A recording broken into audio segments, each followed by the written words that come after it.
안녕하세요. 오늘 저희가 좀 깊이 파고들 자료는요. 명무인 목사님의 요한계시록 아시아 7교회 시리즈, 그중에서도 두 번째 에베소 교회 편입니다.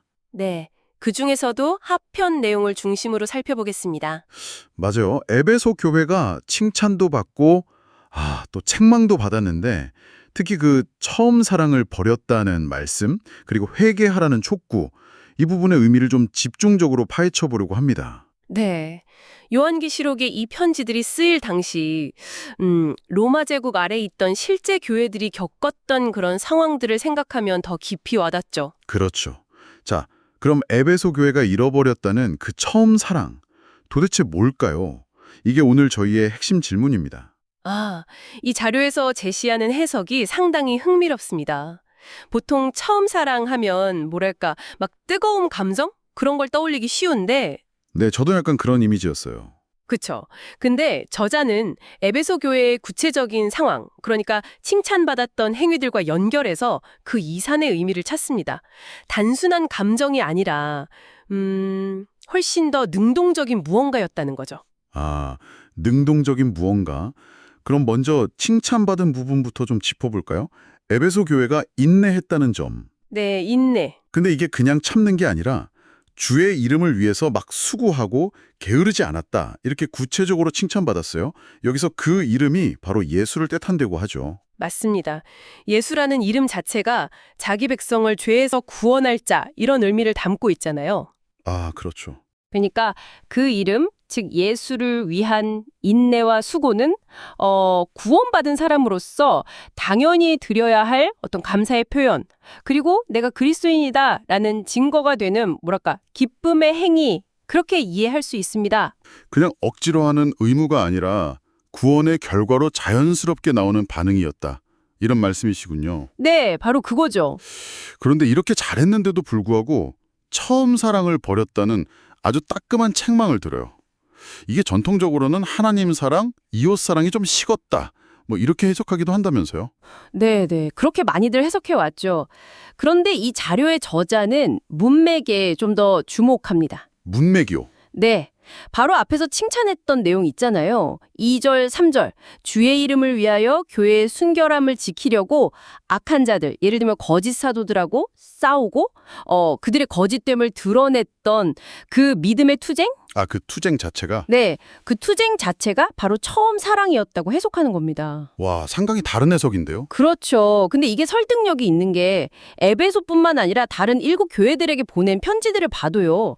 공통적으로 교회의 순결을 위협하는 요소들, 뭐 자칭 사도라든지 니골라당, 발람의 교훈, 이세벨 이런 것들과 싸우라는 메시지가 계속 나와요. 그러네요. 공통점이 있군요. 네, 그러니까 처음 사랑은 단순히 감정적인 걸 넘어서 어떤 교리적, 윤리적 순결을 지키기 위한 적극적인 행동, 투쟁이었다는 거죠. 그러니까 처음에는 막 거짓 가르침에 맞서 싸우고 또 니골라당의 행위처럼 악한 걸 미워하고 그랬는데 어느 순간부터 그 싸움을 멈췄다.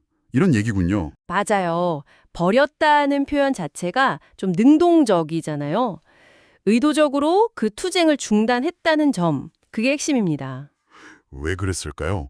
왜 그 중요한 싸움을 멈췄을까요? 글쎄요, 뭐 자료에서는 여러 가능성을 이야기합니다. 이만하면 되지 않았나? 하는 어떤 안주하려는 마음? 현실 안주. 네. 혹은 세상과의 타협일 수도 있고요. 아니면 계속되는 개혁이 너무 힘들고 지쳐서 부담감을 느꼈을 수도 있죠. 하긴 계속 싸우는 건 힘든 일이니까요. 그렇죠. 또 반대하는 세력에 대한 어떤 두려움 같은 것도 작용했을 수 있고요. 중요한 건 이유가 뭐든 간에 이런 투쟁의 중단이 결국에는 교회의 본질적인 변질로 이어질 수 있다는 경고입니다. 변질이요? 네. 역사적으로 보면 저자는 특정 교단, 로마 카톨릭 교회의 등장을 그 예로 들면서 진리를 지키려는 노력을 멈췄을 때 어떤 결과가 나타날 수 있는지 보여준다고 설명해요. 그래서 예수님께서 그렇게 강력하게 권고하시는 거군요. 어디서 떨어졌는지 생각하고 회개해서 처음 행위를 가져라. 맞습니다. 여기서 회개라는 게 그냥 내가 잘못했구나 하고 후회하는 감정 상태에 머무는 게 아니라는 거죠. 네네. 구체적인 처음 행위, 즉 그 순결을 위한 투쟁으로 다시 돌아가라 하는 행동의 촉구라는 게 분명해지는 거죠. 행동으로 돌아가라. 그렇죠. 회개는 먼저 복음을 통해 주어진 하나님의 은혜를 깨닫는 그 믿음에서 시작해서 삶의 방향 전체를 하나님께로 돌리는 지속적인 변화를 의미해요. 아, 일회성이 아니라 지속적인 변화. 네, 감정적으로 뉘우치는 걸 넘어서 하나님을 경외함으로 내 안에 어떤 죄된 욕망과 싸우고 성령의 인도의심을 따라서 살아가는 전인격적인 과정인 거죠. 그렇군요. 만약 그렇게 회개하지 않으면, 즉 처음 행위로 돌아가지 않으면 촛대를 그 자리에서 옮기겠다고 경고하시잖아요. 이게 정말 무서운 말씀 같아요. 정말 무서운 경고죠. 교회가 더 이상 교회로서의 본질, 그 존재 이유를 잃어버리게 될 거라는 심판의 메시지니까요. 껍데기만 남는다는 거네요. 맞아요. 진리를 잃어버리면 그냥 건물이나 조직만 남은 종교단체가 될 수 있다는 겁니다. 그런데 참 흥미로운 게 이런 책만 가운데서도 예수님이 또 이렇게 말씀하세요. 6절에 보면 네게 잘하는 것이 있으니 네가 니골라당의 행위를 미워하는도다. 나도 이것을 미워하노라. 이건 뭔가 아직 희망이 있다 이런 뜻으로 들리기도 하는데요. 아, 바로 그 지점입니다. 그게 중요해요. 니골라당이 정확히 어떤 집단이었는지에 대해서는 사실 좀 논란이 있어요. 네, 저도 들어본 것 같아요. 하지만 다른 교회, 버가모 교회에 주신 말씀 중에 나오는 발람의 교훈과 연결해서 보면요. 아마도 우상에게 바친 제물을 먹는 문제나 어떤 성적인 문란함 같은 이교적인 관습들과 타협하도록 부추겼을 가능성이 높다고 봅니다. 아, 구약의 발람처럼요. 그렇죠. 발람이 이스라엘 백성을 꾀어서 우상숭배랑 음행에 빠뜨렸던 것처럼요. 그런데 예수님께서 이런 행위를 나도 미워한다고 분명히 말씀하시면서 에베소 교회가 가진 그 미움 자체는 옳다고 인정해 주시는 거예요. 아, 미워하는 마음 자체는 옳다. 네. 다만 그 미움이 그냥 마음속에만 머물러 있으면 안 된다는 거죠. 행동으로 이어져야 한다. 맞습니다. 권징, 즉 권면하고 때로는 징계하는 것을 통해서 교회의 순결을 지키는 구체적인 행동으로 이어져야 한다는 촉구인 겁니다.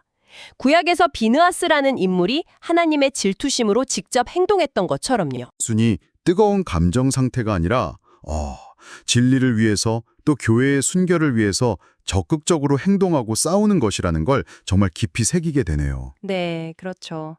행동이 따르지 않는 미움, 또 개혁으로 이어지지 않는 신앙은 결국 교회의 본질을 상징하는 촛대마저 옮겨지게 할 수 있다. 이 경고가 참 묵직하게 다가옵니다. 오늘 말씀 정말 잘 들었습니다. 경청해 주셔서 고맙습니다. 오늘 나눈 이야기가 우리 각자 또 우리가 속한 공동체가 지금 무엇을 미워하고 있는지 그리고 혹시 그 미움이 그냥 생각이나 말에만 그치고 있진 않은지 한번 돌아보게 만드는 것 같습니다. 당신의 삶과 공동체 안에서 회복해야 할 처음 행위, 그러니까 순결을 위한 구체적인 행동은 무엇일 수 있을까요? 이 질문을 한번 진지하게 곱씹어 보시면 좋겠습니다.